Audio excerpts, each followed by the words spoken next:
Good evening, everyone. Apologies, we're a couple minutes behind. Traffic was a bit of a bear for a couple of us.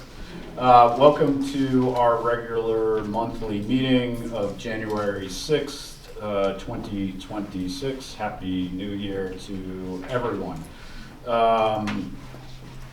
We have a pretty full agenda here today. We're going to try to just move a couple of things around to take advantage of what we anticipate will be some just smaller amounts of discussion to get some things out here. So I'd like to entertain a motion to take out of order and move up in the agenda.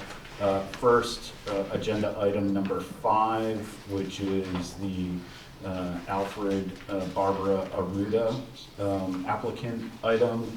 And then after that, go back to item number 4, which is the Moses Goddard ERS review item. And then from there, we'll get back into our regular agenda. So moved. All right, we have and Stu has made the motion. Cheryl has seconded. All those in favor? All right, apologies, I was remiss, I did not do roll call. So let's do that and get that out of the way. Alan Myers? Here. Cheryl Valentine? Here. Dick Taylor? Here. Rosemary Eva? Present. I'm Bill Gerlach. Stu? Here. Marty? E.A. Lopes? Here. Adam Rapoto? Okay, and also joining us here today, we have Todd Romano, who is our assistant solicitor and planning board counsel, and we have Ed Rotella, who is our land use clerk. Ashley Sweet, our interim planner and administrative officer, is not able to join us. And Janice. Janice Gomes is also not able to join us this evening. So, okay, great. Let's do that. So with that, let's invite up, I believe, Mr. Chappelle. Happy New Year, everyone. Happy New Year. We're just looking to move this to the February agenda. There's a little bit of an update. Came before you as a 2-lot subdivision. I don't think the board was necessarily against it, but there's some legal issues regarding access easements, also a way that was developed back when the Alicia subdivision was done in 1985. I recently, late on Saturday or Thursday, then a bunch of paperwork to Mr. Romano. He looked at it. We're trying to figure out the best course forward, including looking at a prior subdivision that we received back in 95. And we hope to have all that information for you available in the February hearing. And it is going to require an extension of the time clock, as we would ask you to do as well. To pass that. Use the mic, Mr. Chappelle. I don't think it can work. Can I say it again? Is the mic on? Yeah, I can. I think it is. Okay. So that's really just a request for a continuance. Okay.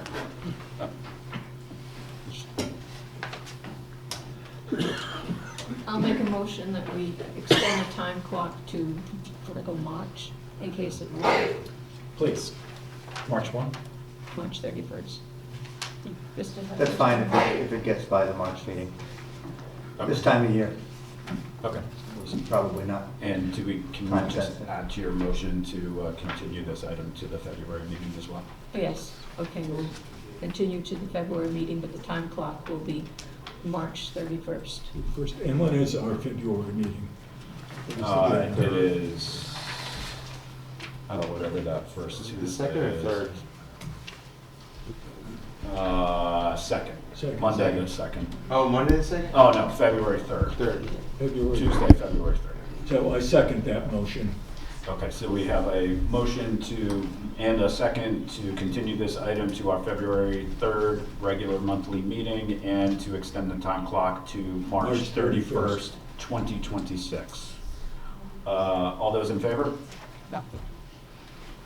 Opposed? It's unanimous. Thank you. Sir. Yep, thank you. All right, with that, we are going to go to Moses Goddard, 155 Pelletier Lane. This is the owner applicant. It's a petition for an environmental review statement application pursuant to zoning ordinance Article 8, Section 4. I'll turn it over to you guys. Good evening, Jay Lynch on behalf of the owner and the applicant.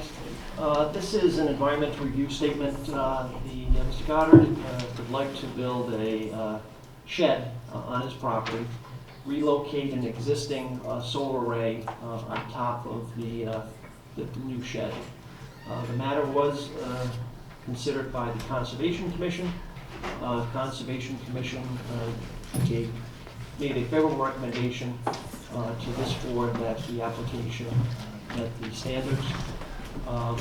One of the questions that the Conservation Commission had, and they wanted us to address to you, was what type of equipment was going to be, or what items were going to be stored in the shed. Mr. Goddard is going to store his farm equipment in there, trailers, mowers, those type of items. There won't be any fuel storage in the structure. There won't be any pesticides. It's just going to be equipment storage during the season, really year-round, I should say. Okay. Did everyone have an opportunity to review the memorandum we received from the Tiverton Conservation Commission on this? I have a question. Yeah, please. Mr. Lynch, is this a standalone lot or is this part of this Stococo? No, this is not Spoco. Okay, straight. In fact, you had an administrative subdivision done recently to incorporate this portion of Mr. Goddard's adjoining lot, Correct, that's correct. because we had raised an issue about a shed being, On a separate structure, separate Correct. lot away from the primary dwelling. So we did an administrative subdivision, and we incorporated the proposed area, the shed, onto the main lot. Okay. That, to my understanding, was the only outstanding question here, and I appreciate sort of the detail here. Would you anticipate any changes to that, the sort of plan of attack or approach for what you plan to store? No, not at all. Okay. No. This administrative subdivision, this is the one that we have attached to our packet. Is that correct? Yes, the new plan is attached. Okay, because some of the, I think it's, has the wrong zone on the initial one. It is in an R120 zone. That, I know when we did the subdivision, we addressed that issue, and the correct plan was recorded. Perhaps there may have been a prior version that was attached. okay, and it's not, usually that, I mean, it's not signed by the engineers, and that's a prerequisite, right? Fine.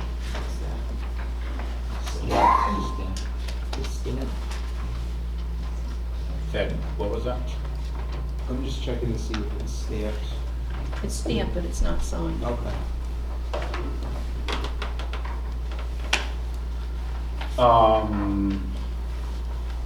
Any other comments or questions or concerns from the board? Where's the defining line between a shed and like a garage? Is there like this, so why is this being defined as a shed?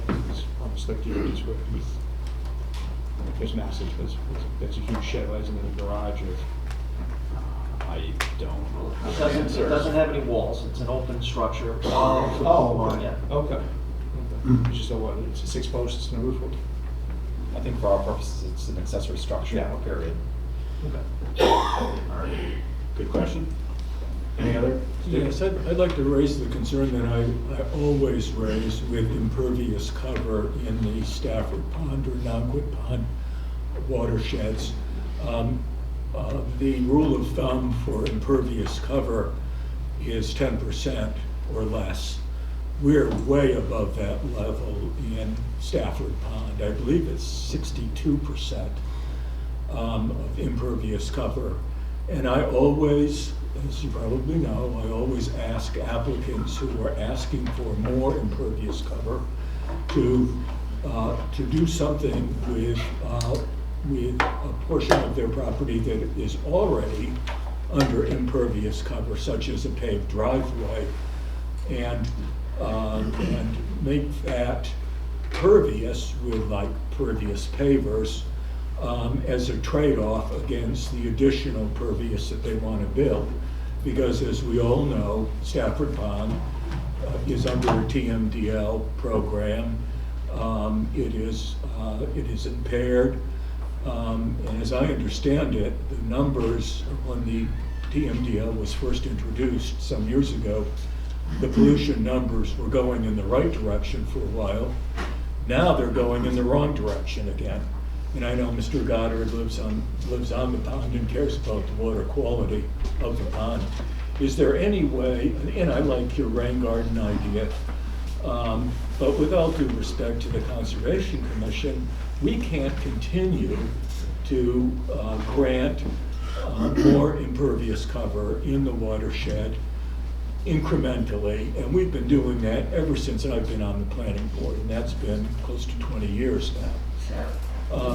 We really should stop doing that, and we really should stop, we should at least request owners to not make it any worse by ripping up some of the impervious that they don't really need to have paved over or covered over. And would you consider doing something like that, Mr. Goddard? If it was realistic, I'm not sure where we would. Because you've got a fair amount of impervious cover. You've got a very long driveway, and I was looking at it in an aerial today, and it looks like it's paved. It is paved. For 20 years it was not. It was just a mess all the time. Right, but would you consider tearing up some of that asphalt and putting down pervious pavers? I know that's a bit of an expense, but I'm simply asking this. There's no way we can enforce or require this, but I see your point. and this is not the first time I've done this. Every time somebody is asking for a net increase in impervious cover, I always say, hey, let's try to do it neutral. Where's your concern here, those two?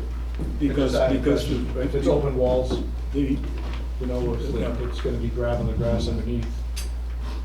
Without any foundation, where would the, it is pervious. yeah. It increases the amount of soil that does not take rain. And the water that runs off is the major contributor to pollution in Stafford Pond. We know that from the TMDL program. So we are trying to cut back on impervious cover, and this is impervious. Now DEM considers your solar panels to be pervious. Because the rain can get under the solar panels, but the rain can't get under the roof that you're going to put over. Why? Drink it. Well, and that's why we designed a rain garden, to accommodate that runoff from the impervious area and have it flow naturally. And I appreciate that, but if Mr. Goddard were to sell to a new owner, that new owner might not maintain the rain garden. Well, I think it's a requirement that I do. I do see your point. Had there been pervious paving options available to me that I knew about when we did pave the driveway, I'd be delighted to do that. You know, as I said, I fought the battle of a gravel driveway for years. My wife and I are both physicians. It just was too much trying to get out when we had to get out. Right, I understand that. And people didn't even know about pervious pavers a few years ago. I would also point out, I protect 36 acres of land there, just us, that we're not selling to some other development. And the space to the north includes a conservation easement to what is it, the Stonebridge Fire District. So we're more than willing to, you know, to serve the pond in this fashion. In this particular case, I think it's... Well, I would simply, as a person to person, encourage you, and I live on the water too, but encourage you to take any steps that you think are wise to reduce the impervious cover. And there is a specific definition of pervious and impervious. No, very So, familiar. but Point well taken. Yeah. I'll Thank you, listen to Stu. that. And that's all I wanted to say. Thank you, Thank you. Stu.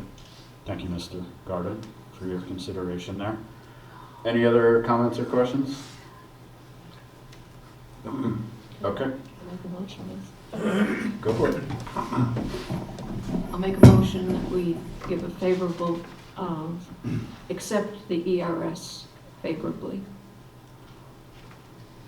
Do we have a second for that? Awesome.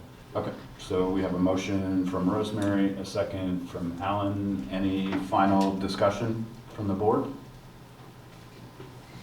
Okay, seeing none. All those in favor? Rosemary, are you in favor? Yes? Yep. Opposed? Abstained? All right. Thank Passes. you very much. Thank you very much.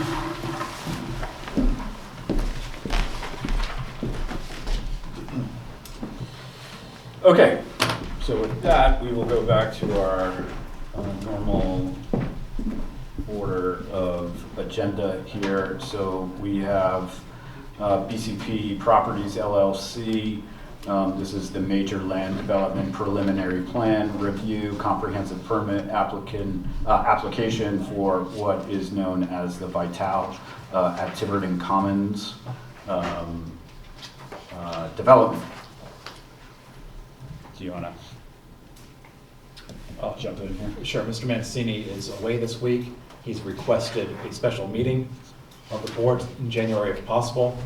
I know Ed circulated some dates to all of you. Mr. Mancini has reported the only date that he's not available of those and his team is January 22nd. Okay. And I have a conflict with another Tiverton matter on the 21st. So, so we're going to need to continue this to a special meeting, but Ed, can you report out on what everyone's availability was? Yeah, so, I make a motion that we accept the January 20th, which is already scheduled and published as a special meeting date. I mean, every month we have a special planning board date, and that was one of the dates that was listed. it was, There are, I have a conflict with the 20th. yeah, which was one of the reasons why I took the 20th out. Yeah. There was also another conflict on the 20th as well. Yep. So we sort of have limited, well, because Sue Todd was the one who also wasn't available on the 20th. So we're kind of, and I think next week's out, right, Todd? Yes, because I need to bring people in from out of People in. town. And so that really leaves us out of those dates. The only one that we can really do is the 21st. I know you have the, Yeah, that's fine. but it would be here, and we would just have it at 7. It would start at 7 o'clock. I have a work commitment. Oh, you do, that's That right. night, I cannot get out of that. I mean, if others are available on the 20th, I will have to miss the other meeting, which is the combined water district. Well, meeting. Sue's not available on the 20th. And we need Sue here from Westman and Sampson. Otherwise, we're looking at the next week, the following week, which I didn't anticipate. So that would be the week of January 26th. Right. Okay, so can we do a very quick calendar check here for everyone? What is the week of the 26th? I am not available on the 27th, but could make any other date work. Again, I have a work commitment. The other thing too is that if we're at that week, we're only a week out of our regular meeting. I don't know, would Mr. Mancini expect to continue and then just go to the next week as well? I have no idea. Yeah. I think having a separate meeting is a great idea Okay. because it frees up a lot of time for our normal February 3rd Well, yeah, that could be. meeting. Okay. And we don't know, that might have a crowded agenda, so I'm available that entire weekend. Okay, so All right. Stu, you're available. I can't do the 27th.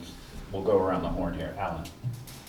What day are you talking about? Any 26th, 28th, 29th, 30th? 29th is up to me. Okay. And, So that leaves the 26th and 28th? 26, Kimber took that. Okay. I think I So, would suggest not doing the 26th town council. No. town council meeting. So we're on the 27th, 28th. All right, what about, No, 28th. I I do the 26th, I can do this for the, okay. we talking a marathon in February.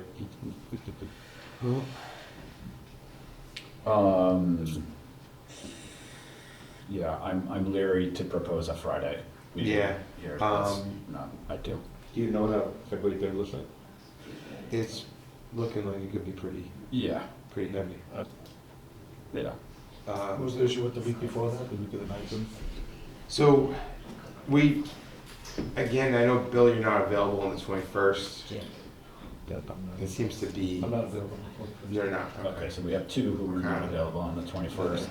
And then the 19th, oh, I forget, I didn't, Monday the 19th, that is MLK Day. yeah, I didn't throw that one out there for a reason, because Okay.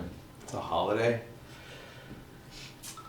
I think you just have to do February 3rd. then. Yeah. Yeah, we're running out of dates here. Okay, we'll have to take a look at the agenda. So the one Yeah, thing do it. about this is that this is not a public hearing, because they did their public hearing at master plan. This is a public meeting. Yep. So it doesn't need to be re-advertised or anything. It's a continued hearing anyway, so It's we're- continued, yeah. okay, so. Okay, so at this point, we're going to not try and figure out a special Right. meeting in January.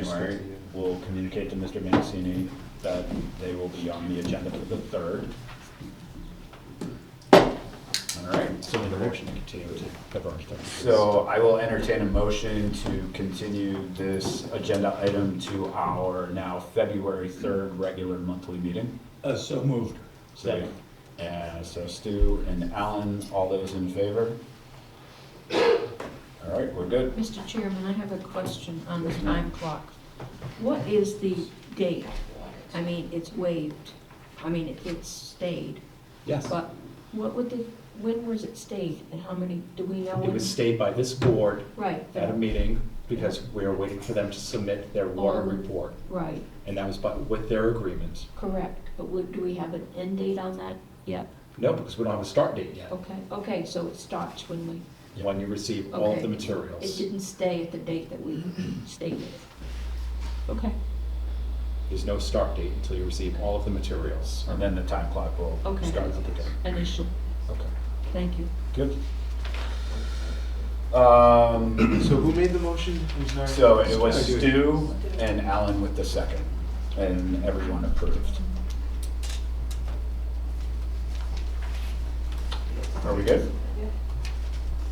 Okay, let's move on to agenda item number 2. This is Tiverton Investments, update on major land development preliminary plan review, comprehensive permit application, otherwise known as the Friendship Farms proposed development. Sir? Good evening, Attorney Matthew Landry, on behalf of the applicant, Tiverton Investments LLC.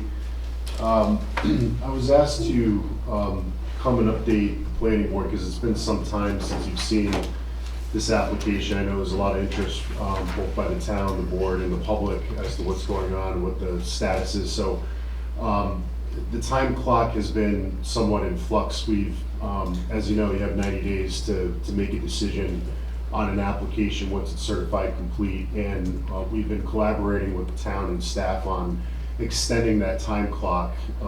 The applicant can grant that extension really as long as they want, as long as they're in agreement to do that, and it allows the time to collaborate with the town and go through the permitting process. So as I understand it or recall, I think that clock is set to expire at the end of January. Correct.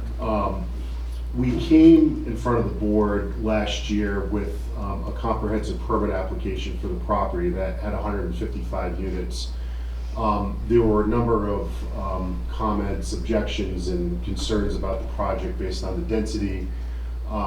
We have an appeal pending in Superior Court regarding some of the zoning amendments that were enacted around the time the application was submitted. It went to an R120 zone. It had been zoned R60 prior to that.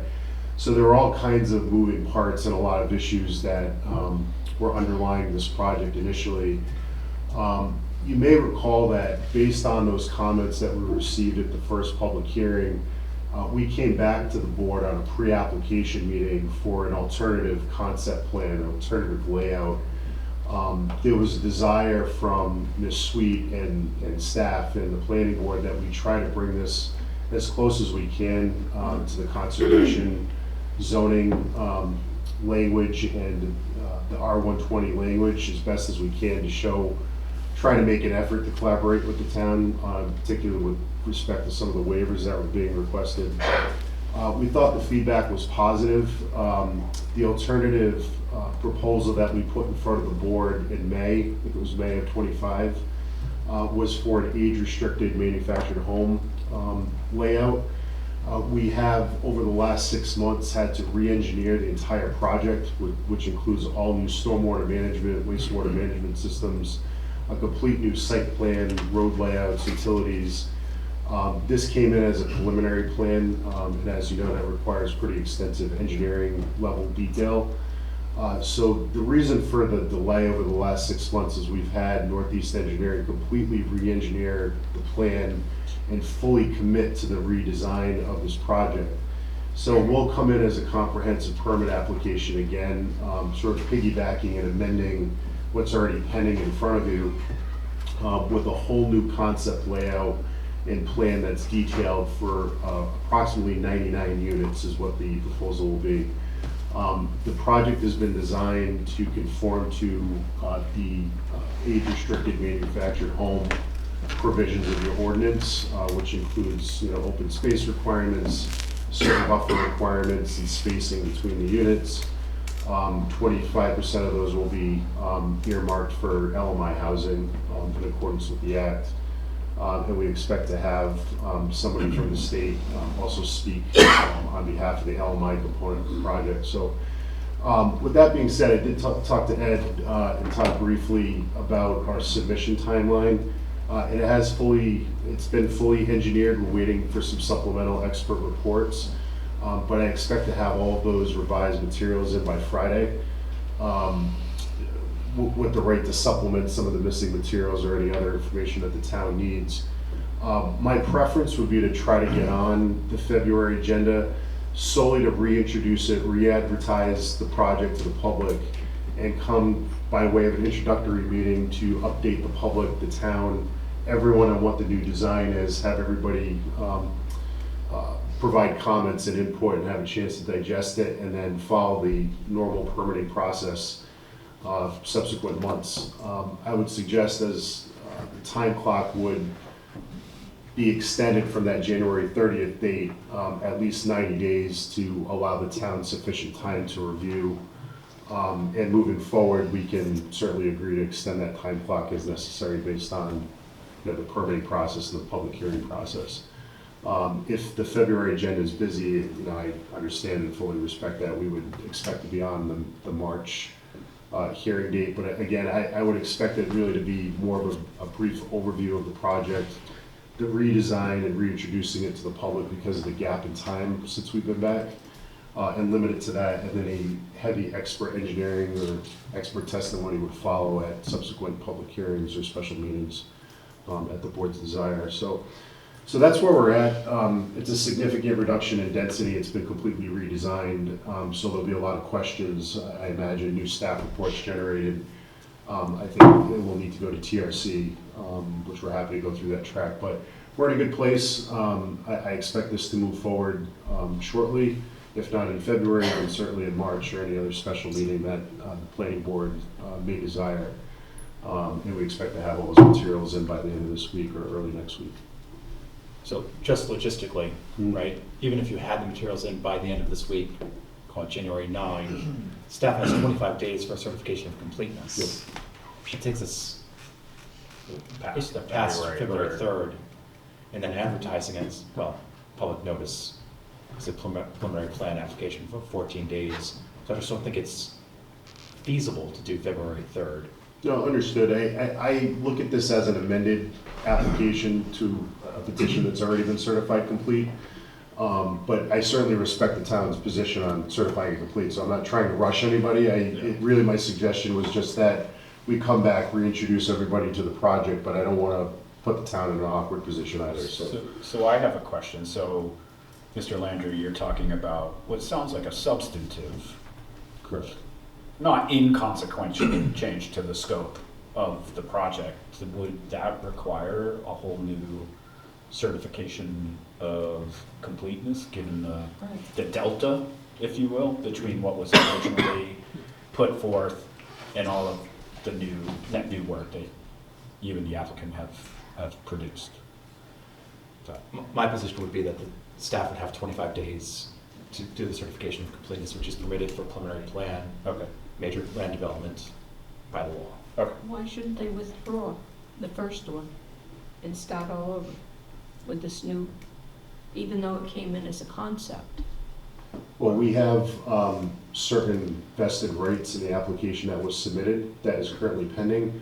My client has no intention to continue pursuing that at this time in favor of this alternative project, but he will not withdraw what's already been pending with the town because of the vested rights and the nature of the zoning and everything that changed. So we would, if it's an entirely new application that comes in and needs to be certified complete, completely understand. We went through all the checklists and all the submission requirements would be the same, so we're not trying to curtail any of those requirements, but it would come in as a secondary option, a secondary application while we preserve the rights that are vested in the original application. And the original application, just to be clear, was the non-age restricted. That's correct. Yeah. Yep. Yep. Yep, that's the whole thing. Phases. Yeah, and this project will still be 2 phases. You may recall the other project had 2 large apartment buildings in the rear of the property and some single-family residences. This will still be in 2 phases. Phase 1 will be a much smaller density with phase 2 to follow after construction of phase 1. So the phasing of the project's no different, but the density and the scale based on the 2 phases is going to be different. Okay. So, Just to ask this question, when Friendship Farms 1 was submitted, the general laws had eliminated master plan review for comprehensive permit projects at the time. That has now been reinstated. Did you want to take advantage of the master plan review for Friendship Farms 2? I suppose we could. The only reason we didn't go down that road was because we had already fully engineered the first project, and some of that was able to be reproduced for the redesign. I did confer with my clients on that issue, so they didn't have to spend all the time and money, but it was really already teed up for engineering for the redesign. So our intent is to move forward with preliminary plan review. And let me be clear, you are not required by the law Right. to do a master plan review. It is now an option available. It's something we considered, but because of where the project was already, it made more sense to my clients to push forward with the preliminary plan review based on the engineering that had already been done. So your submission, whether it's the end of this week or early next week, we're going to call that Friendship Farms 2, That's fine. right? for preliminary plan. For a preliminary plan as a whole new application, Mhm. right? And you're also asking, so putting that aside, you're asking the board to extend the time clock on Friendship Farms 1, That's great. so you can maintain your vested rights. Right. Right. Does everyone understand what's going on? Yes. Yeah, okay. I think it would be helpful to adopt said nomenclature Okay. moving forward so that we don't get confused on this. Friendship Farms 1 and Friendship Farms 2. Yes. Mr. Landry, I have such a pile of papers I would like to get rid of, Understood. plans. I'm sure you do too. You won't have to look at Friendship Farms 1 as this project moves forward for hopefully ever, to fruition. So our focus is on Friendship Farms 2 going forward, and that application will be in front of you. And this isn't uncommon. I mean, this really is an effort to collaborate with the town and present a much less dense project and an age-restricted project that has less fiscal impacts on the town. I mean, this was intentional to try to design a project to address a lot of the concerns that was raised with first one, but understanding that there's a lot of time and money that went into the original project. We don't want to lose those vested rights prematurely. Okay, so we're gonna get to entertaining a motion to extend the time clock. I think logistically, you're absolutely right, Todd. I mean, we have to look at March.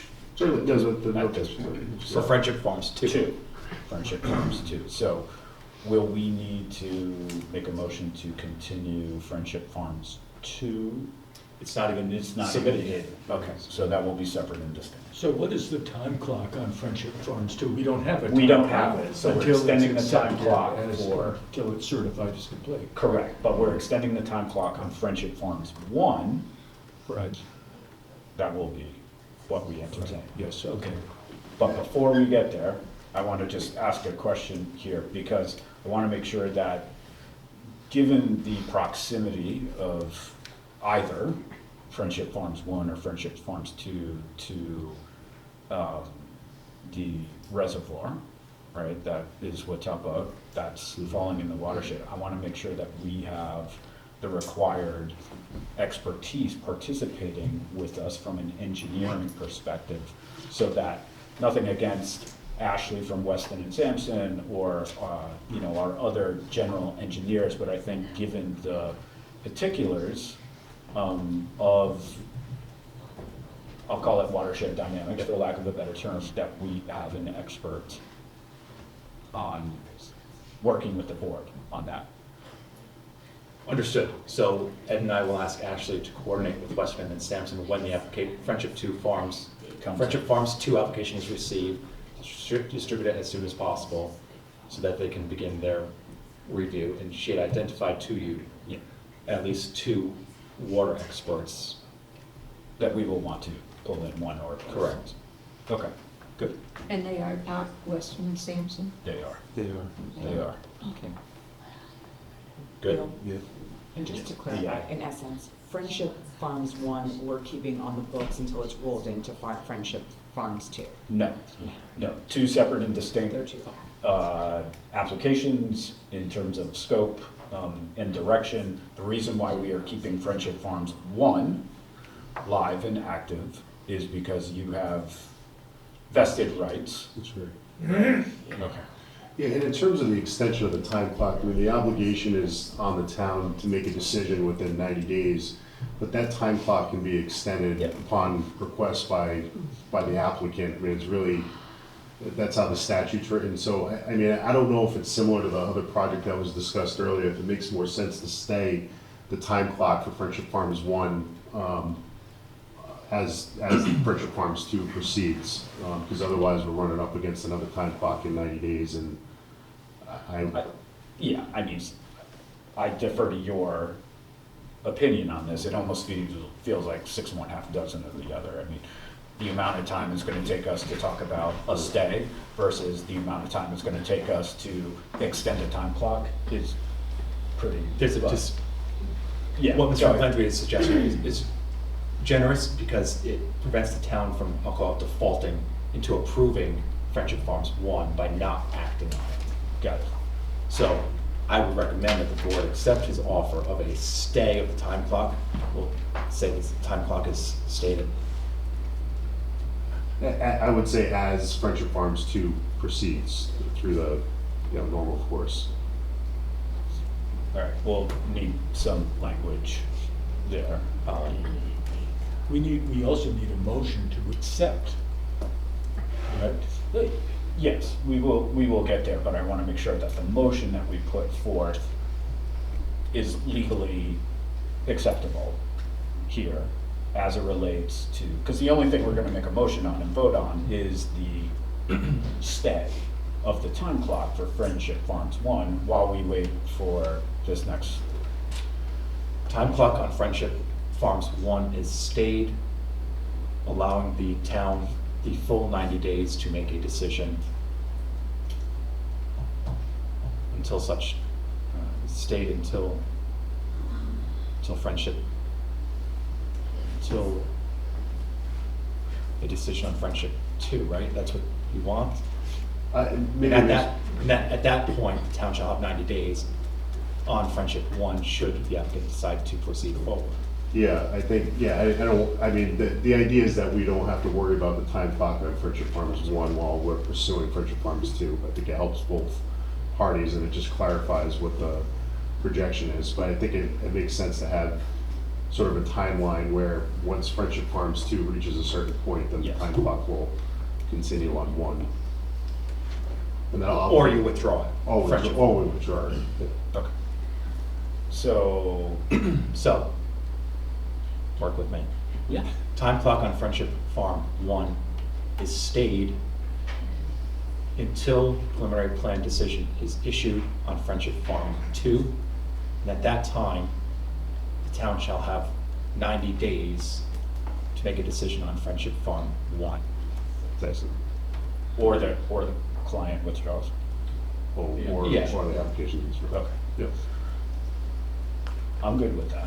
Everyone understand that? Yes, and I'll make that motion. Okay, so we have a To accept. motion from Stu. Do we have a second? Second. Dick with the second. Is there any more discussion on this matter? All right, seeing none. All those in favor? Opposed? Abstained? All right, passes. Thank you for your indulgence on that, and I look forward to working with you guys in the future. Thank you. All right, so we're in for,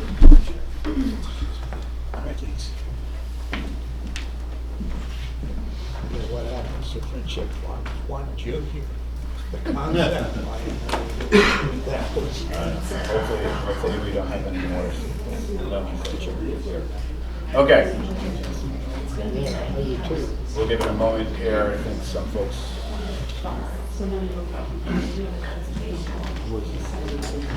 All right, we are going to move on to planning board agenda item 3,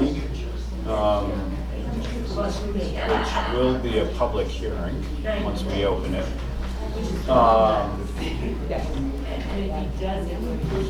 We'll give it a moment here.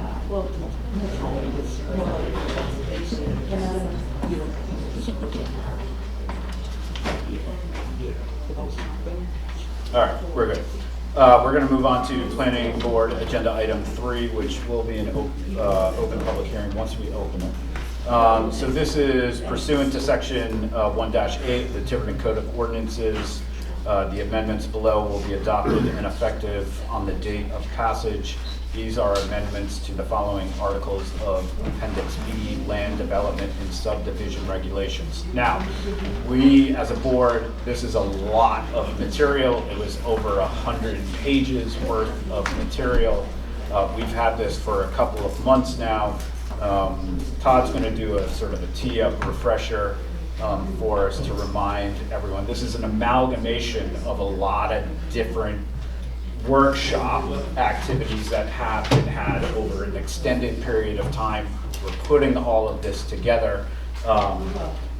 So I'm going to ask Todd to tee this up, and then we're going to talk about how we're going to go through it. Again, there's a lot of material here. We're not going to go through this line by line, but rather go through it and have folks call out if and where and when they might have comments on particular pieces of content. We'll zero in there. I think that'll probably be the most expeditious way to get through all of this.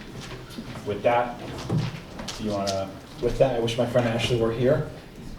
But as Bill said, you have all been through these regulations. These are your design standards that you've been waiting for.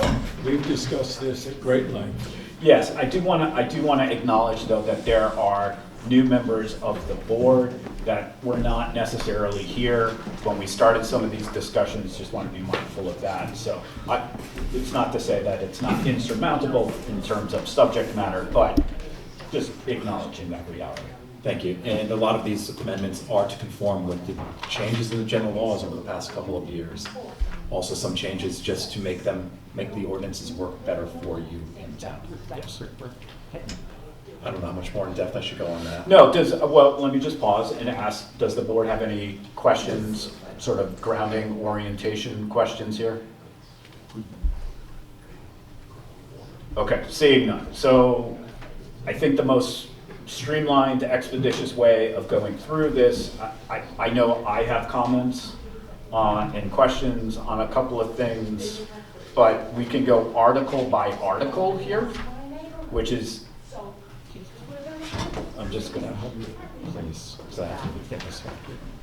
I'm just gonna, we'll go article by article and ask then if folks have any comments or questions inside that article that they want to discuss. If there are none, it will be assumed that the board is comfortable with this.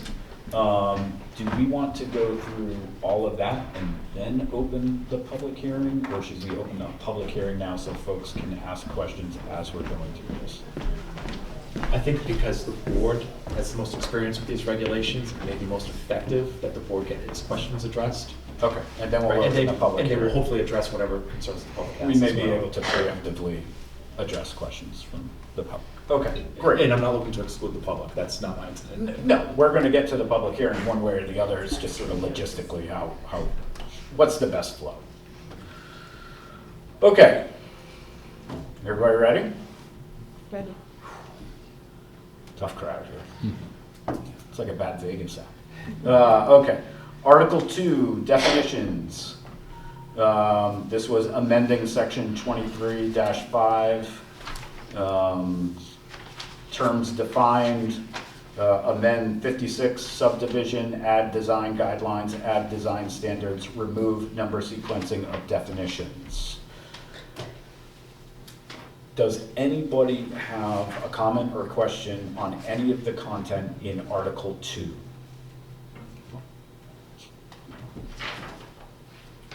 I want to call out that Ashley had a question Yes. on page 3 of this. And her comment here was that, so we are on section, this is page, I guess actually technically, that's page 2, not 3, I'm sorry, page 2 of the document. This is under section 23-8 fees. The language here says the current fees are contained in the submission requirement checklist referenced in these regulations. Ashley's comment was, this states that fees are contained in the checklist. This is inaccurate. The checklists do not contain the actual fee or the phase of review. This is a separate document that contains the fee, or there is a separate document that contains the fees. This document does not have an attachment number associated with it. We recommend adding a section to the zoning ordinance under Article 18 that covers fees and the location of the checklist. Do you, Todd, have any? I agree. We should have a separate article that covers the fees. Okay. Would anyone balk at that? Okay. So just to be clear, we have the fees detail. It's just where in the document it's best placed. And Ashley is recommending that we add it under Article 18. I'm not hearing any major pushback on that, so do we want to? Do we need a motion now to approve Ashley's recommendation? We have a consensus. Or should we just? Yeah, I think we have a consensus. We have a consensus. I think, I mean, so actually, good question, Stu. So do you want to approve article by article, or do you want to do it all? Isn't it a in one fell public swoop? hearing? It is a public hearing. So you can't be close. We're just discussing right now. We're just discussing. So, yeah, just, so logistics, I just want to make sure that when it is appropriate, are we going to make motions article by article, or just try to wrap everything up in one? I think we need to see how many amendments there are. Okay, All we'll right? do it that way. And I'll keep the best as we can. Okay, so we have consensus around this comment to add fees into Article 18. Do we approve the name of this file? Because I don't think this was in the latest. I know we. Tiverton SLDR, Article 10J. It came in the 12-2 packet, the December 2nd package. And it's Tiverton _ SLDR _ Article X, comma, XI, so on and so forth. 10, 11, 12, 16. Okay. Are there any other comments on Article 2? I'll point out section 23-11. She has section and then in the first line, Article 18, section, and then 2 brackets. At some point, or at the end, part of your motion needs to include authority for the staff to make grammatical and formatting changes, and that would be the type of formatting and grammatical change that I consider that a grammatical formatting change. Yes, there are numerous sort of small typo stuff throughout all of this. Exactly. Excuse me, Ed, isn't this under Article 3, Section 28.8?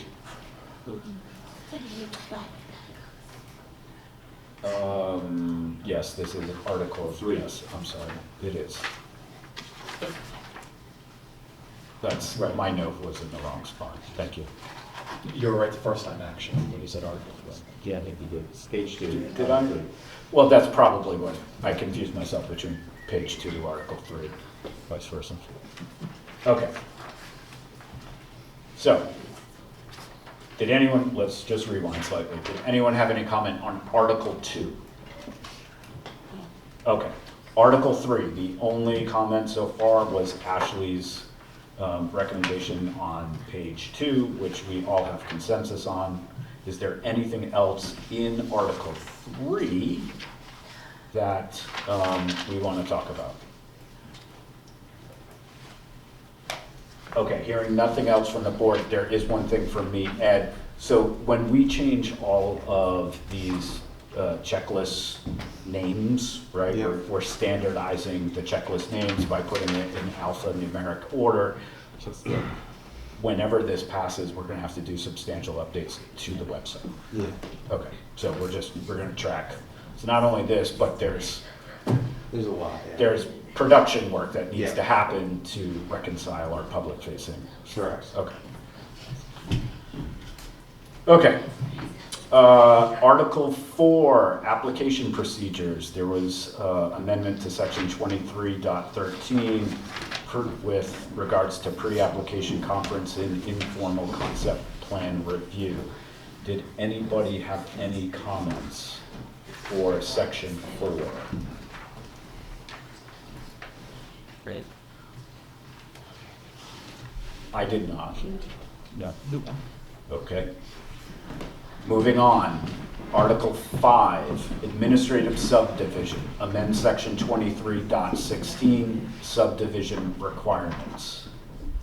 Did anybody have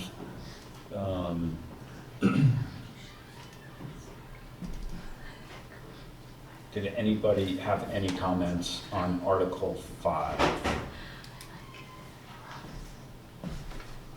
Okay.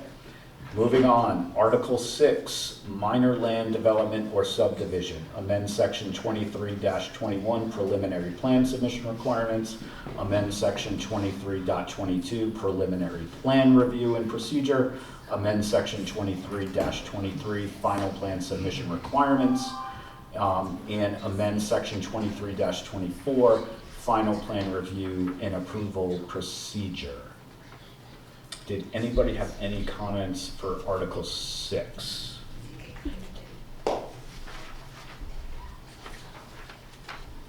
I did not. I'm not seeing any here. Okay. Let's move on to Article 7, major land development or subdivision. Amend section 23-27, master plan submission requirements. Amend section 23-28, master plan review procedure. Amend section 23-30, preliminary plan submission requirements. Amend section 23-31, preliminary plan review procedure. Amend section 23-33, final plan submission requirements. And amend section 23-34, final plan review and approval procedure. Did anybody have any comments or questions here? I have 2, but I'll let others go first. Okay, top of page 7. This is really a question for Todd and or Ed. So, top of page 7, section A1 here, comments and permits. It says, at the preliminary plan review phase, the administrative officer shall solicit final written comments and/or approvals of the Department of Public Works, the Tiverton engineer, the Tiverton solicitor, and other local government departments, board and commissions, or authorities as appropriate. It's the or authorities as appropriate.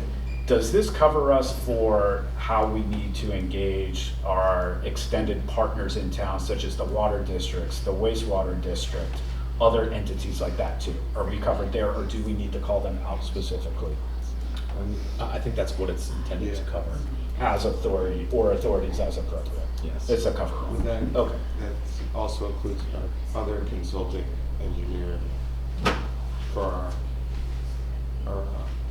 our watershed projects. Okay. Right. So we're covered here. Yeah. We're not like inadvertently leaving off, you know, key partners in the equation. Yeah, I think we want to Okay. sit a little bit broad.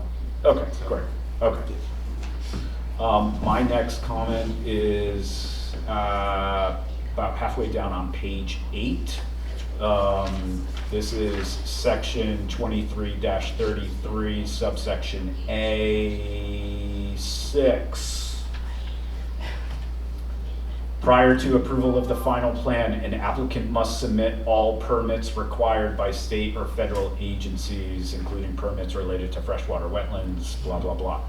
Should this state all approved permits? Yes. Like, should we insert the word approved ahead of permits? I think this is a copy from the general laws. Oh, okay. Then, like, you wouldn't have a permit unless it's approved, right? Because the application. Yeah, that was my read of it, like it's inferred because you are getting the permit, but I wanted to like just double check. You need the approved, because they say they've submitted it, it hasn't been approved so many times.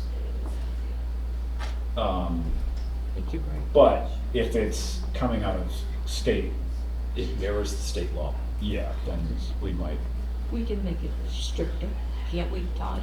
Prior to approval, the final plan applicant must submit all permits required. Yeah. So if it's inferred, like if approved permits, if the concept of it being approved is inferred in that language, then I'm good. Because it's an application otherwise, that would be an application for a permit. Yeah. And I was gonna say that. Permit Permit's is like your- the, It's like a. It's like the a approval. diploma. Is the approval, It's is completed, the, right? yes, Yeah, okay. is it- I It's just, proof of completion, Yeah. the permit. I just. It comes from approval of an application, right? yeah. Well, just because someone uses improper language over here doesn't mean that, you know, we are bound by it here, because just because they say something wrong there, a permit is a completed, like a diploma in college. You completed college, Yeah, you got you- your diploma, that's the application. Your application is approved or not approved, and an approved application is a permit, or the result is a permit. Is that correct? Yeah, that's, Rosemary, yes, is that different? I've seen it happen too often in the past. Through our side or from the applicants? From the applicant saying, well, we submitted it, that it hasn't been approved yet. I think that's a skirting issue. No, So, right. No, we put the paperwork in, well, If that's an application, not a permit. exactly. Permit application is not a permit. You're not wrong, Yeah, Rosemary, you're but right, the you're reality is absolutely right, but it's not a that's permit. their being wrong. Yeah, yeah. As opposed to us.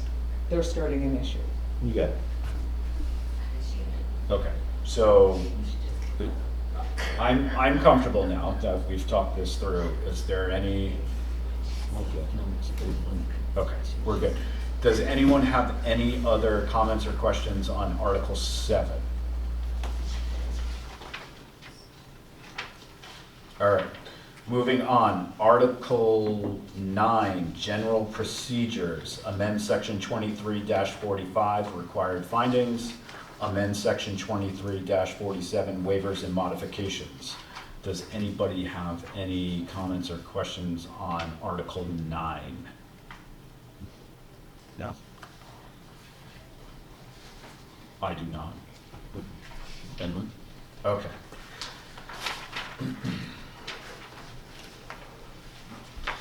Article 10, Design Requirements and Public Improvement Standards. Amend Section 23-53, add Section 23-54. there's a lot of new sections in there. Design standards for the traditional Main Street district, neighborhood business district, and pedestrian-friendly district. Does anyone have any, comments or questions? A question. Yeah. It's in the information that is being inserted that to promote this purpose, land development projects, subdivision, and development plan review projects shall conform. I feel like development plan review, I feel like project seems redundant there, right? Because wouldn't it just be development plan review? No, because that's an application. No. So you're talking about that introductory paragraph, Yeah, just like for this section project's 23-53. to that.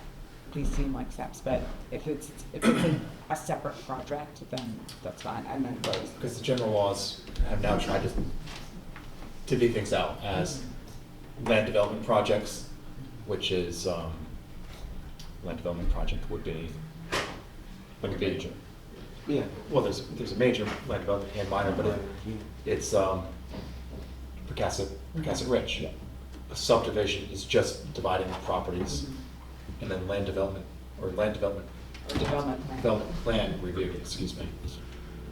I'm gonna call those smaller projects, right? Or we're just looking at these. Single building kind of projects. Right.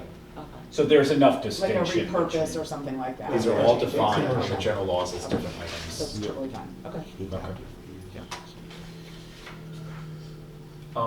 There was a question from Joanna Nato. That was. Is that she was Weston and Weston Sampson? Sampson. Okay. I don't know how pertinent that is here. Right. And this was a comment just for folks following at home for, again, section 23-53, subsection 2, D, as in David. And E, and I think her comment is Yeah, talking and- about redundancy. Yeah.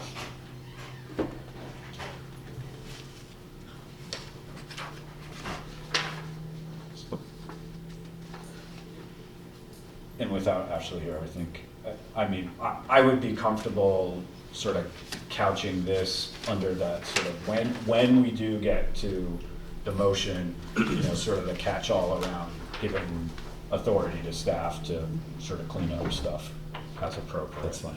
Okay. Section 10 is big, so I want to make sure if folks have other questions or comments that we talk about that.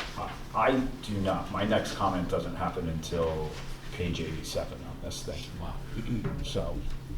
I guess I just have maybe a silly question. So we're in Article 10, general standards.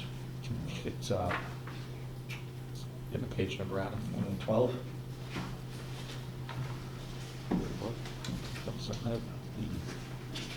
General standards in B. So this is where possible. Hold on, section 2353, Yeah. section 2B. 2B. Which one? All right, so it reads, where possible, the developer should consider the following specifics in land drawings. So who decides whether it's possible to consider it? Right, so the developer comes in and says it's not possible, and then you just. Adam, can you turn the mic Oh, on? yeah, all right, so where possible, the developer should consider the following specific areas for undeveloped open space. So developer it says to us, sorry, that's not possible. So then all those considerations just go out the window. Where's the back and forth there in that wording? I think that back and forth is with the board Okay. or with the administrative officer if that's who's approving the plan. Okay. And for the developer to explain why there are not unique or fragile environmental areas, right? I guess so. I mean, it seems like it's pretty simple for a developer and, their attorneys to back right out of this entire part. They're just saying, sorry, this is why, and then it's really just a matter of whose opinion is correct. So it's not possible to protect this, let's just say historically significant area.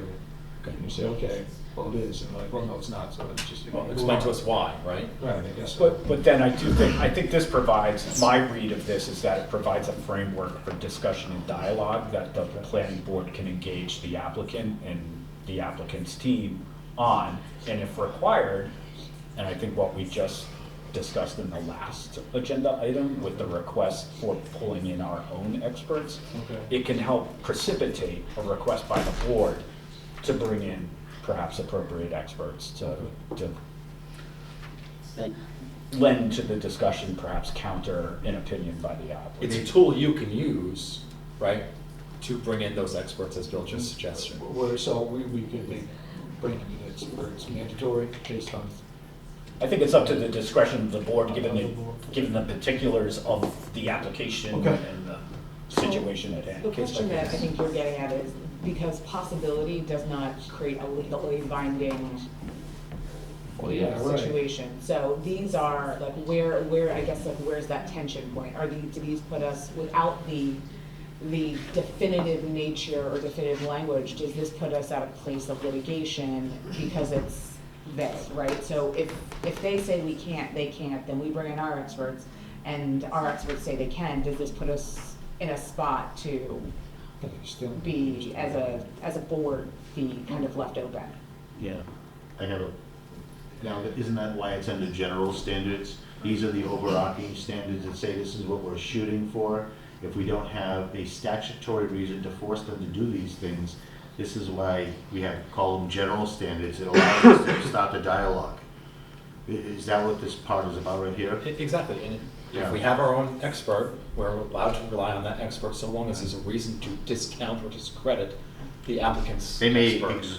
ignore all of this if it's not statutory anyhow. This gives us, I I think, see say, what you're well, saying. under our So general we're- standards, this we'd is- like to see this. This is coming. And that from starts state. the dialogue These are in going. Is that addition. correct? These Right. give us a I mean, discussion point outside of state legislator. So these So are legislation. The I see what discussion, you're saying. the discussion gets to this point. We say, hold on, we would like to, confer with our expert.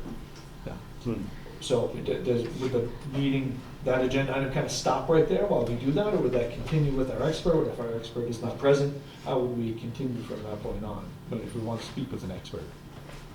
Well, I think, so I don't know, I'll try to respond with sort of an example from a Okay. process Okay. perspective. So let's say something is coming through and it's at concept review or even master plan review, right? Again, lower fidelity of details, but let's say at master plan review or something, we're looking at some preliminary plans and, even based at that level of fidelity, there's a concern about, potential environmental impact. We had that tonight. We had that tonight with Stu. Yeah, It was- at that point in time, we could say like, okay, before we get to preliminary, or the TRC for that matter, we're gonna need to bring in our We had a experts. suggestion. I mean, what's good is just we had a suggestion. Yes, That was different. It started a dialogue. The better example is the Friendship Farms project. Okay. I'm allowed to say. Yeah, sure. Because Bill has suggested that we engage early on water experts. Okay. That would be the same concept here. If you needed to have an expert about fowl. Okay. So it's good. That's That's OWL. Yeah. It gives us a lot of flexibility. Yeah. Yeah. If you pushed it, so maybe you could have asked for an expert to come in. Right, so It's right. these are things that the board can and usually does recognize early on. In my couple of years here, I've had conversations with Stu early on about projects where he suggested that we get experts in early. Bill has done the same to prepare the board to be able to Okay, hear. yeah, and it's something that you said that, because I'm thinking of more of like in the moment type of thing, but I guess it's something But that it's- definitely needs to be approached before. Yeah, but we control, like, we're in control, the board is in control, and if we feel like, it's a make or break moment, like, we'll have to deal with that if and when. But I think if we're following sort of due process as the fidelity unfolds with different phases, I think that is the catalyst for us to act on some of these things, and pull in the witnesses that we need, or the experts rather. Okay. Yeah. All right. again, my next comment isn't until, actually, I take that back, page 66, but I want to make sure if others. Stu, I know you were very up on the design standards. You're good with these? Yes, architectural design standards as opposed to site design standards. Yes, I am. Okay, I'm almost to page 66, Chair. Okay.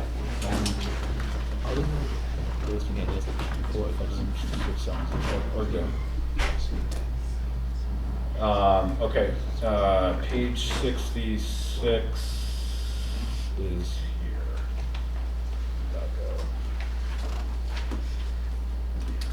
Yeah, so this is, I think, is gonna get caught up in the sort of the catch-all where staff cleaning stuff up, but at the very top of page 66, so we are in section 8A4. This technically is the highway commercial zone part of the design standards, and it says signs within the PDP zone. Like, it feels like a copy and paste error. Yep.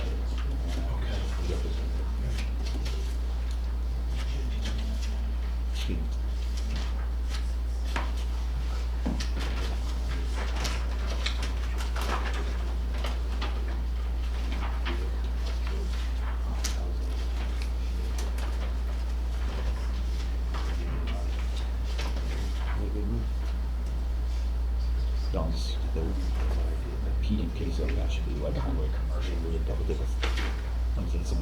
It just looks like a one.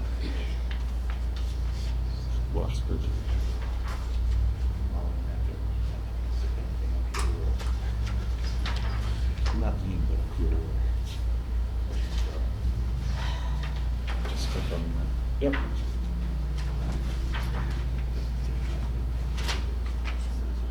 Yes, okay. Yeah, because it goes back, okay, yes.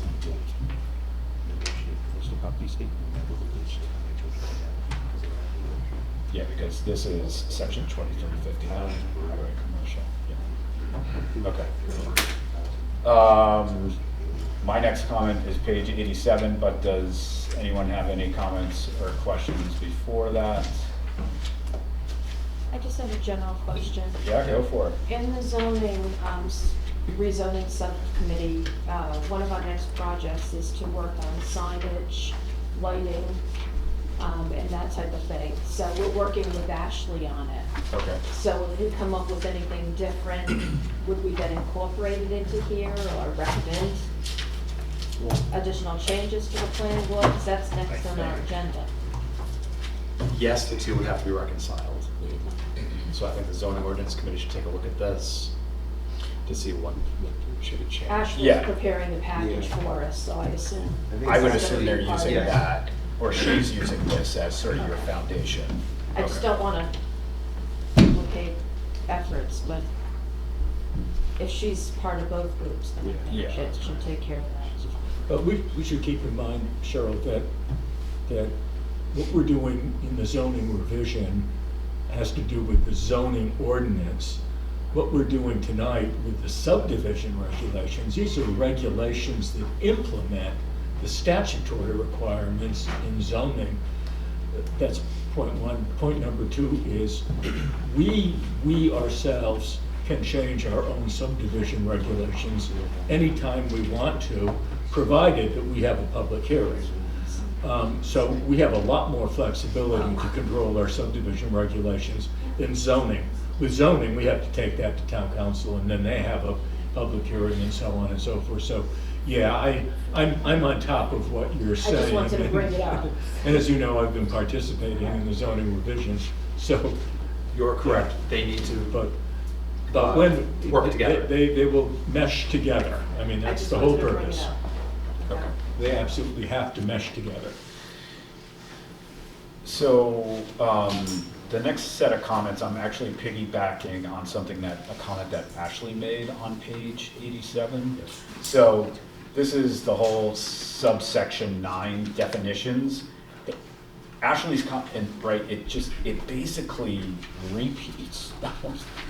So Ashley says, this could be incorporated into the larger definitions section, and my comment was possibly, or place it at the start of Article 10, placing the definitions. Here, we have definitions in the middle of Article 10, outside where we have all of the other sort of definitions, and it feels like a hiccup in the flow of the content here. So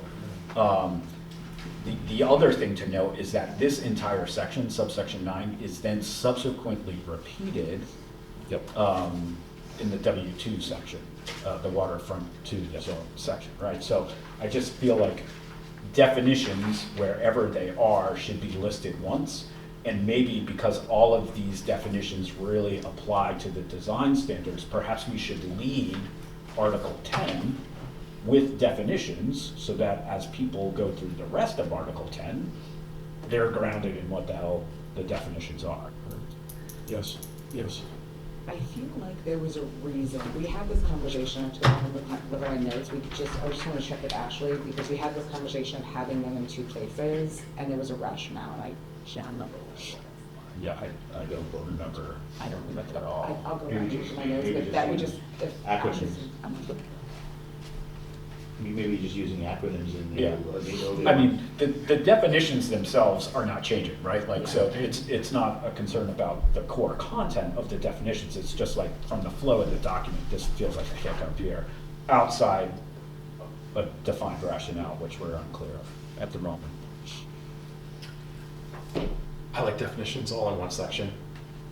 I agree that we should probably have something at the beginning of the design standards, and it can just be a new section saying definitions C, definitions section. Yep, yes, exactly. Please. Okay. What page is that on? This is, It's 87, the definitions, and then place of your judgment there. I think we put it at the top of section 10, which is, or Article 10 rather, which actually starts dozens of pages earlier.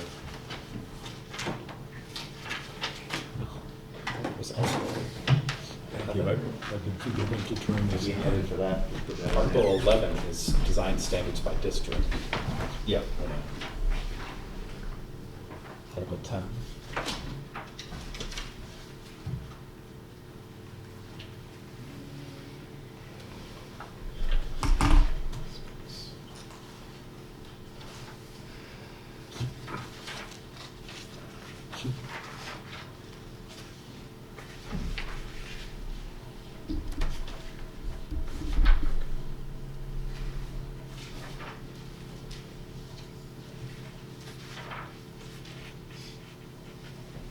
No. Okay, so do you want me to put all of the definitions in definitions? Is that? that's Yes. Question one. Now, we have two choices. Article 10 is titled Site Design Requirements. Article 11 is Design Standards by District. Do you want me to include a new section in either or both, stating for definitions C, Article 2? I think if that helps with the readability and the usability of the document, then we should. I don't see any harm or foul in sort of that handhold. Not a whole section, just. No, just a reference Yeah. back. Yeah. But it would have to be a new section, Alan. Oh, would it? Okay. I don't know how else to do it. So Nothing like a for purposes of, where you see definitions, that type of thing? that's what it's going to say. Oh, for a section, okay. Right, so Article 10, Site Design Requirements. It starts with Section 2353, General Development Design. Okay. Maybe I change the numbering, so Section 2353 is definitions. See Article 2 for definitions. And then everything else has to get renumbered. Right. And that's a whole lot more user-friendly. You know, it just lets everybody know there's definitions. Yeah, they can refer back to it. See articles. Two. Article 2 are the Definition, definitions. definitions. So Yes. is that what you want me to do? That would be my recommendation. I think Do so. we have consensus on that? Yes. I think that's an improvement. Okay, good. Less confusion. As if it's not confusing enough. Well, I think it's incumbent upon us to try and take information that's complex and dense and make it as user-friendly as possible. And this is a small step in that regard. It saves questions to us too. Yep, They hopefully. themselves. Yep, for sure. Just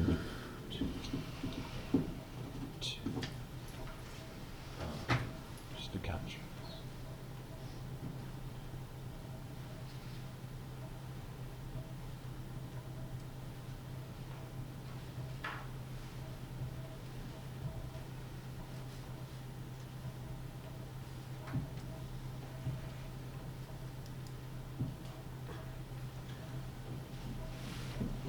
You going back? Or just shoot your machine? Troy Watkins said that, okay? No, so. No, we're not going back out. No, I just want to make sure I understood what you wanted to do. We're good. Okay. Any other comments or questions for Article 10? 11. Or Article 11? No. Okay.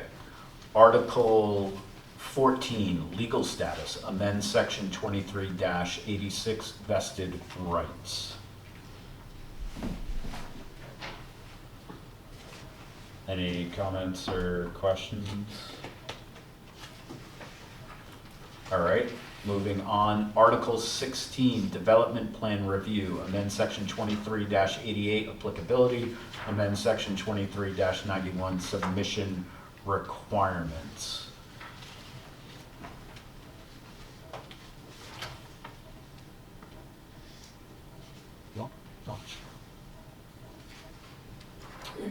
Any comments or questions there?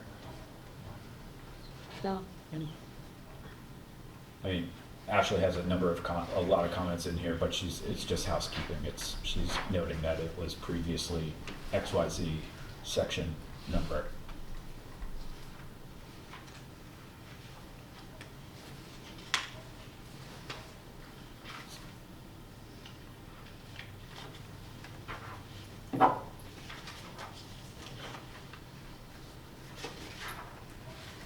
Okay, so nothing for Article 16. Article 17, conservation development, amend section 23-104, open space requirements. Any comments or questions there?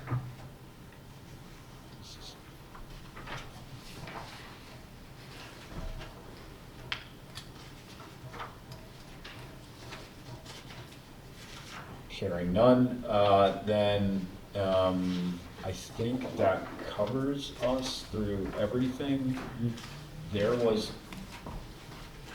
one comment from an Erin Mahard on page, I believe she's with Weston and Sampson, a colleague of Ashley's, at the top of page 106 of 108.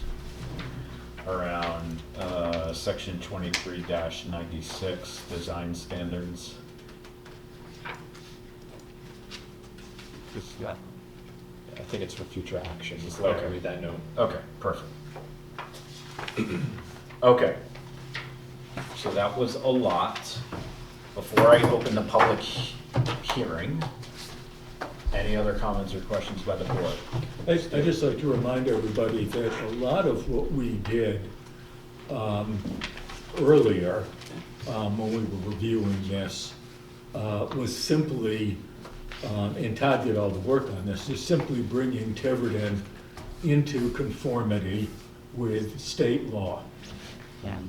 So we had no discretion on a lot of this stuff. We were simply updating our subdivision regulations to bring them in line with state law. I'm going to correct you. Ashley gets credit for subdivision regulations. Okay, sorry. No. Credit where credit's due. Okay. Anything else before we open the public hearing? All right, with that, I am going to open the public hearing on this item.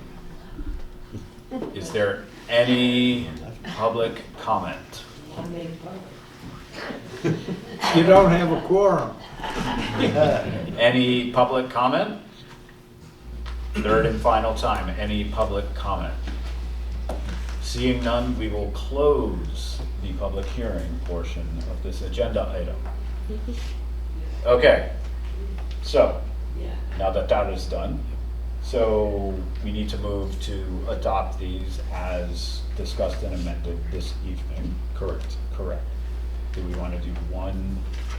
I think you can do one omnibus motion. I only have two real substantive amendments. Yeah, and then we have Or- to sort of the catch-all for general housekeeping. Correct. Clarity, edits there. Okay, so I'll entertain a motion to adopt all of the amendments to the articles of Appendix B, land development and subdivision regulations contained within agenda item 3. Here, Article 2, Article 3, Article 4, Article 5, Article 6, Article 7, Article 9, Article 10, Article 11, Article 14, Article 16, and Article 17 as discussed and amended this evening, and give staff the power to make any general edits for typos, clarity, that sort of thing, Grammatical formatting consistency. as Todd just stated. I'll make that motion. Okay, so we have the motion from Stu. Do I have a second? Second. Second from Dick. Any remaining conversation or discussion from the board? We're all clear about the two amendments, the two substantive amendments discussed this evening? Yep. Okay. Seeing none, all those in favor? Opposed? Abstained? All right, passes unanimously. Thank you all. That was a lot. Appreciate, special thanks to Ashley and Todd for all of that. Okay. So we are going to move on to regular planning board agenda. So item 6A, general planning board correspondence. I don't believe we received any non-project specific correspondence this last go around. Ed is confirming that, so we'll move on. Item 6B, approval of planning board budget for fiscal year 26 and 27. So there was some additional material that Ed has printed and provided for us here, which are details of our previous fiscal year budget activity here. This is really the first time I am looking at this, so I have not previewed this beforehand. Ed, is there any substantive tee-up you would want to, The only thing I want to just mention is that I gave you what we budgeted for the past 13 years, kind of a history. In there's some comp plan items. Yes, and that are separate. Now, remember, we're going for an ask here, so with that coming up, that might be yes, part of your discussion. And it's very expensive. Yeah. And last time out, the planning department, Kate Michaud, actually got a grant to employ a consulting firm to help. So it's been in my queue to go through. I have a box of material from Ed tied to our engagement the last time we went through the comp plan update in it was prior, we approved in 2018, but that work got started in 2015. It was 13. It was 13. Yeah, it was a while. So we are due. We are due for this. I have not been able to produce that. I apologize to the board for that. The intent would be to have that ready for the February discussion. So just Bill, just quick thing. Looking at what we budgeted, it looks like it was budgeted for advertisement, not necessarily the Consulting. cost. Yeah, the consulting. I don't know if that came out of town council for. Well, it the sounded town. like Kate Michaud got a grant for that. Was it all the grants too? Was it all covered under the grant, or? Do you remember? No, just, well, It flowed over from one year to the other. yes, it did. So, I have a logistics question here. Does this have to be approved? Do we have to do this tonight, or could we do this in February when we have the discussion about the comp plan stuff? When are you going to be asking for budgets? When are we gonna ask for budget? Not in January. Not, probably not till March. Okay, so we have time. We have time. Yeah, he'll probably be asking you for it, but we won't be looking at it till like March. He hasn't asked for it yet, I guess. No, We haven't that's met what I'm since- saying, we haven't even met like in a month and a half now, so. We haven't met since November. But he won't really be looking at it till around March. Okay, so I think we should table this discussion until February. Agree. And we'll put this on the agenda after we talk about sort of a status update on sort of an initial get organized discussion around the comp plan work. And I think that can help inform the budget discussion, so entertain a point. Motion to continue. Thank you for Bye, coming. guys. Okay, thank you. So, before I entertain the motion to continue this to the February meeting, is there anything else we'd want to just put on the table related to this? Not right now. Okay. I'll entertain a motion to continue agenda item 6B, planning board budget for fiscal year 26-27 to our February meeting. So moved. I heard Rosemary first. Stu will get the second on that. All those in favor?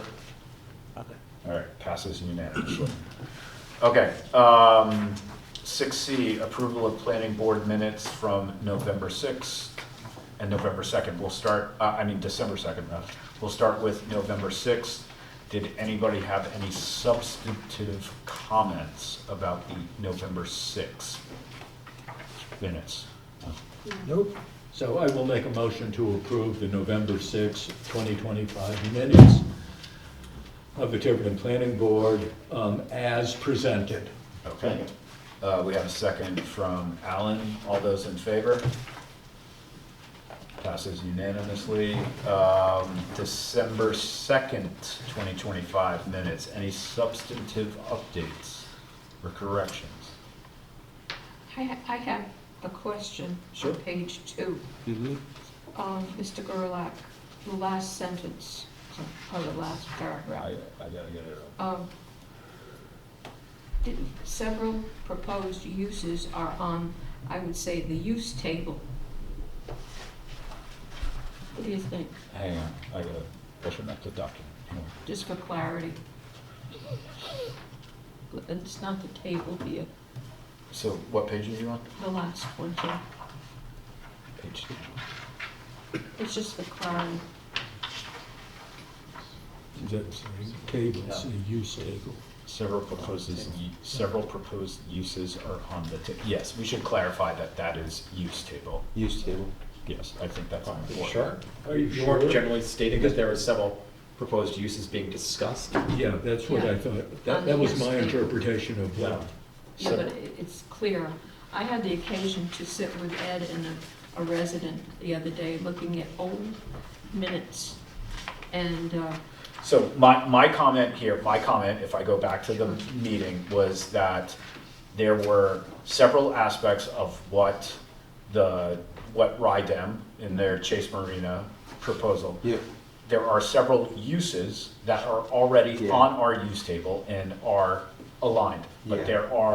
there was at Several least uses. one use that they are proposing, which is not currently in our use table. Okay, Right. so the Use use, table makes perfect sense. the use I think makes sense. to put in there. clarifying from just generic table to use table Yes. is an important clarifying Yeah, Yeah, and it should say In capital. proposing the use that are Yeah. in the proposed. It's use table. important. If that was your intent, that could be Yes, great. it was Just under under discussion. discussion. 20 years down the road. Yeah, I mean, that Several was years my on intent. discussion. Right. That's correct. Yeah. It's just for clarity. It's not minutia. No, No, that's- Okay, so we'll that's make true. that edit to. Good catch. Yes, I agree. Any other substantive? Yeah, I have it as page 6. Yeah. Okay. Correct, Mr. Chappelle's name doesn't have an E on the end all through that paragraph. Paragraph, I don't know what it is, the middle. Yes. Item number 4. Good catch. And the same thing, he's also on page Yep. number 7, just search the document. Yes, I see that.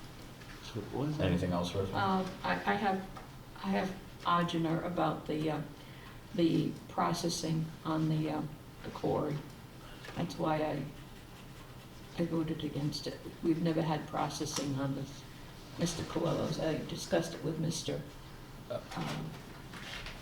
Romano, but What page are we on? page 8. It's always been a quarry taking dirt out, not processing, bringing things in. I brought it up. We're just last- correcting minutes, we're not Yeah, we're not. discussing. Yeah, Yeah. okay. And the other thing is, So, Rosemary, just to be clear, is there something, the way that the minutes are written, that needs correcting? I don't like it, but then I'm not getting into it, You don't like what? the way it's written. But that's all right. Okay, well, I'll fix it. You're missing an Page 9. parenthesis mark on paragraph 1 there. No more comments. Yes, that's a edit there. So at paragraph 1 towards the bottom of page 8, you need to close parentheses after quarry. Yep. Anything else, Rosemary? No, Okay. Anybody else have anything on December 2nd? no. Okay, So seeing none. I would make a motion to approve the December 2, 2025 meeting minutes with the corrections recommended by Rosemary Eva. Second from Cheryl. All those in favor? All right, passes. Thank you. Moving on, 6D, Planning Office update on pending projects. So Ed, I believe this ties to your other handout. So, all right, just a couple of updates, so you're all aware of what we've been doing. Phase 1 of Pecasset Reserve was approved and recorded. So it was approved on 12/18, it was recorded on 12/18. So As Ed, a final plan. As a final plan, yeah, for So phase Ed, you're 1. referring to the larger of the two documents here, top of page 2, Pecasset Reserve? Yeah, in the chart, yep, Pecasset Reserve. Under final plan status, it's been changed now to submitted 9/25, certified complete 10/9, and phase 1 was approved on 12/18. The plans were recorded also on 12/18. Another update, street legal, final plan was submitted on 12/12, certified complete on 12/22. So this is page 3? Yes. You have that on there? We have to put in, I have to put in the certificate of, under the certificate of completeness, I should put the time clock date. I'll add that. It's 45 days. Additionally, Sousa Road condominiums, So middle of page 4. yeah, middle of page 4, they submitted their revised, well, their alternative application for the master plan for that project. It was handed in September, but there was some confusion about how they were going to go about requesting a zone change. So it's in the process of being certified complete now, so that was all worked out. Okay.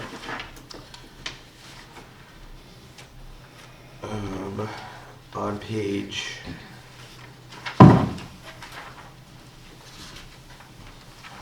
on page 9, we have Hartnett minor subdivision. The time clock has been extended to 1/15/2025. Aruda will be updated after tonight, obviously. We also approved and recorded the cat rescue development plan review. And we also approved and recorded plans for minor subdivision for Sylvester De Silva and Kevin Lombardi. Those are all set. And that's it for now. This is a big spotty.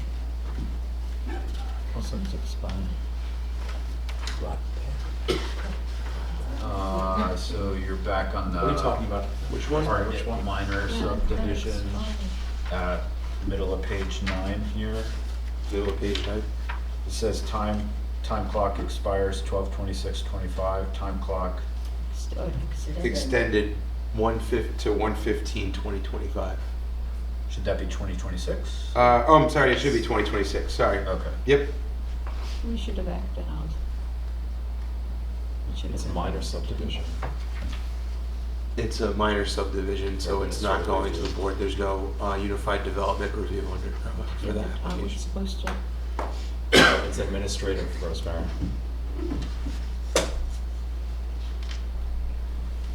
It's an administrative approval. Well, maybe we should put it on the chart too, It says it's a minor land development project. you know. You're only gonna get a minor if it's unified. So this never came before No. the board? I don't remember. It won't. seeing it. Yep. Went to the town council. Excuse me?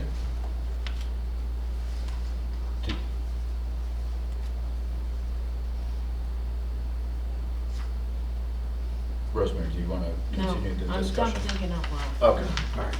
okay, so, Yeah. all right, so Ed, that's the detail there, and then, Oh, and just another, just around the office, just some things that we got. I meant to pass it out, but I'll make it available to you. We got the approval from statewide planning for waterfront 1 and 2. oh, that's great. So that they're all set now. We're just waiting on the comp amendments that we made regarding the new uses. Okay. Okay. Ed, just logistically, the other Word document Yeah. that was handed out, that's sort of A guide. sort of the cover letter, if Yes. you will, to this. And in theory, is your intent to have this cover letter sort of change month to month as the Yeah. summary of activities changes there? Okay, Exactly. okay. And it will also have a header on there. For the and- planning yeah. office. And Yep. it will be, Ashley will be the one, Okay. or whoever the Yep. planner is. And then our intent is still to get this posted. It is, yep. Is it up there now? Not yet. We're Okay. still in draft, we're still, So we want to are we going to make a motion to approve this and get it posted? Is that what we need to do, or is this, I don't know if this requires. no, I a don't think vote. so. It's gonna be just us doing it, but I want Ashley to go over it and make sure Okay. that it's So appropriate the to go plan out. of attack here is to have Ashley go over it, just Yeah. validate, we'll get it move it from draft to final, and then we'll get that posted on the website. Correct. And then in theory, that gets updated month over month. Yeah. And will get updated on the website. Yeah, and I'm gonna try to update it as often as possible, because Yeah. these things are kind of fluid, so. Yeah, yeah, and again, just to set the context here, the intent is to, again, add yet another layer of transparency between the board and the public, so they have full view of sort of everything that's going on in town. Yeah, exactly. Yes, this is really good, a really good thing, Yeah, no, which we always did in the past. Okay. Until a certain point in time. And thank you for the work. Oh, no Yeah, I problem. have a. Yes, thank you, Ed. Yeah. It's very helpful. I have a housekeeping that might go along with this thing. Yeah. And it's because Todd has been after us on minutes to get them approved. I don't have any minutes for the TRCs Okay, that we've had, all right, any of them, all right. okay? I mean, Yeah. maybe you could, Well, When's the last TRC thing? we're gonna do the next TRC coming up, and we'll have them all. who's the next TRC? Well, we're gonna have. You mentioned one tonight. Yeah, we're gonna have Friendship Farms coming back. We're gonna have another one for Vital. They're gonna have another one. I'd like to schedule it end of the month or beginning of the next month.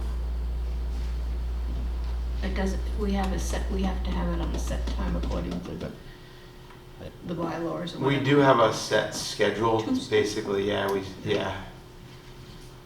But It's getting others to comply. it's exactly, that's the hard part with those, because they're during the day. And so you're having flexibility to try and make sure we get critical Yeah. mass. Yeah. there. Okay. Great. Again, Ed, thank you for the work here. No problem. Moving on, 6E, update from the Tiverton Zoning Ordinance Revision Committee. Cheryl, you sort of gave the preview earlier, but Yeah, just a couple of projects. We ran into a little glitch. The subcommittee technically expires or ends at the end of the year. Deb was ready to present to the town council for an extension so that we could finish out the projects that we have. And their December meeting was canceled, so we just didn't have one or two meetings. And we're waiting for approval on their January 12th agenda, and then our next meeting will be January 26th. So just a little bit of a glitch there because Okay. of the meeting being canceled. yeah, dialogue continues though. Yep, okay, thank you. Any questions for Cheryl? We're gonna get to our very last agenda item, but I just noticed, and I know this is not on the agenda, so we can't talk about it, but we gotta get Alan on the agenda for an update for Harbor Yep. Commission. That's a miss. I'm sorry, do we need to add Chase Marina to this list actually? Oh, yeah, we do. Yes, that's a great catch. Yeah. Okay. Final agenda item 6F, Water District Coordination Update. Yeah, so again, I attended the last meeting, which was in early December. Good discussion. Since then, there has been some positive activity between the water districts and Ed and Ashley, so generally the planning office in terms of, the ask there was to standardize an application that the planning office can use on behalf of both water districts. So as new applications come in, the planning office sort of acts as the hub, that front door, if you will, for the water districts. Ed, you can keep me honest here, but I think we're just finalizing the edits on that application. Once that application is up and running, it'll get added to the website, it'll get added into the portfolio of things. If an applicant has to engage the water districts, again, the planning office will be the front door. The planning office will coordinate with the water districts, thus eliminating an abrasion point, which has been historically, at least for a little while, applicants going direct to the water district, which the water districts would rather the planning board be the front door. Everyone's on board with that change. So, Ed, anything else you would add there? No, that's correct. Okay. That's perfect. So the next monthly meeting of the sort of combined water districts is actually January 20th, which is why I could come to the other meeting. I have some brief comments I'd like to make Sure. on water. I call everybody's attention to a December 2nd, 2025 memorandum from Lisa Goyer, PE, of Par Corporation. It was part of my packet, and it's an update on the development of the Stonebridge Fire district hydraulic model. And I had two very serious concerns about this memo and about the comments that Lisa Goyer makes. She talks about being in general conformity, not pure conformity, but general conformity. I'm going with- to hold up, Stu. I'm concerned about where this is going. I have concerns that the hydraulic model that's being developed, or allegedly being developed by Stonebridge Fire District, does not meet the standards of the American Water Works Association, and I'm holding up their standards right now.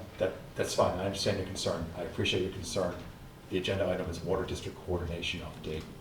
So if you can tie it into that. Could we actually put it, well, are you inviting me to try to tie this in with coordination? Because it is certainly an issue of coordination, because it's certainly an issue of great concern to North Tiverton Fire District, and it's a great concern to the planning office and the planning board, because we cannot make a decision on a major expansion of Stonebridge Fire District unless we have. I think this needs to be another agenda item. Okay, then I would request that this be put on our February agenda.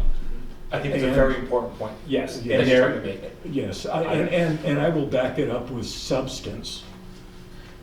And I know we don't want to go there. Right. There continues to be active discussion and dialogue around Right. the hydraulic model, the Right. hydraulic study, and our ability to pinpoint what exactly is needed out of those studies to help inform the work that Weston and Sampson is contracted to do. I think we can bring an update to the February. May I reference our last meeting, our December meeting, at which point Mr.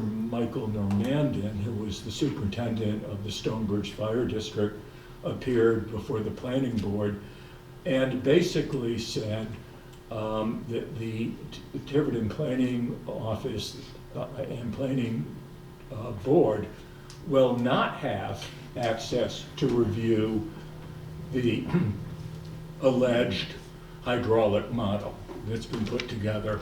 And Todd, as our legal counsel, asked if it would be appropriate to send a letter to Stonebridge requesting that we have that right, and using the usual legal way to protect the confidentiality of the information in that report, so that that issue is taken off the table, but that we could still then review in general the validity of the hydraulic model. Because if we don't have a valid computerized simulation of the entire infrastructure of the Stonebridge Fire District's water delivery system, beginning with the plant, the water treatment plant, then we don't have the information we will need to make decisions for projects that represent a significant, and I mean 40% increase. So Stu, let me acknowledge your statements and your concern, all valid. There are discussions continuing to happen in the background, including at the monthly combined water district board meeting, and then offline with Todd and Ashley and Ed to figure out how to move that forward and address all of the concerns that everyone is raising, including the planning board, including the water districts, and all of that sort of stuff. I think it makes sense to have a more substantive update in February. That will be hopefully after the January 20th meeting, which again will, hopefully we're moving the ball forward and making more progress there. But the need for Weston and Sampson to execute the study and the analysis that they were contracted to do remains on the table. We remain committed to getting that done. It's figuring out how to get Weston and Sampson the right data they need, and whether it needs to come out of an official model, or can it come out of the data that's actually informing the model. And I'll leave it there for now, but we can put this on the agenda. You've been Just there a as well. question, we didn't receive a copy of that, so I don't know if just certain board members received a copy, could we get that? No idea what Stu's folder. I have no idea. This either. one? Is that, So I think you Oh, did receive this. that was- yeah, that was what They Carl, passed that, yeah. Carl had like Passed that out. 4 copies of it at the meeting. He didn't have a, Carl Destrem's that is. All right. He didn't have enough copies for everyone. I don't even know if I. I have a have, copy. Cheryl, you can get a So, copy. so for me. maybe, I I have didn't it. get it. so maybe as part of, I think as, and I don't know if I even have a copy here. I think as part Your of putting point's this very well on taken, the, Stu. Ed will make a note for the February agenda to have a substantive conversation about the status of the study and its, Nice. I don't want to say accuracy, what am I looking for? Well, Completeness. it's consistent, it's consistency with the nationwide standard. Sure. Which is put together by the American Water Works Association. And it is not. Okay. We'll reserve judgment on that. Agenda item for Yep. February, substantive conversation regarding status of water study, hydrology studies, and completeness of study. Yes, yes. It's kind of broad. Yes, yes, yes. We need to get this out into the public domain. so I'm just gonna ask so that I am prepared at the January 20th combined water district meeting. Can you send me an email, Stu, with a couple of talking points on that? Yes, absolutely. Just so I can Absolutely. deliver them. Okay, good. Anything else on that agenda item? Okay, What's the other time? That is the quickest meeting you've ever had. What'd you call it? 8:29, so Okay. Rosemary. Make a motion that we adjourn at 8:29. All right, Privilege. privilege motion, no vote needed. Thank you, everyone. Appreciate it. Have a good night.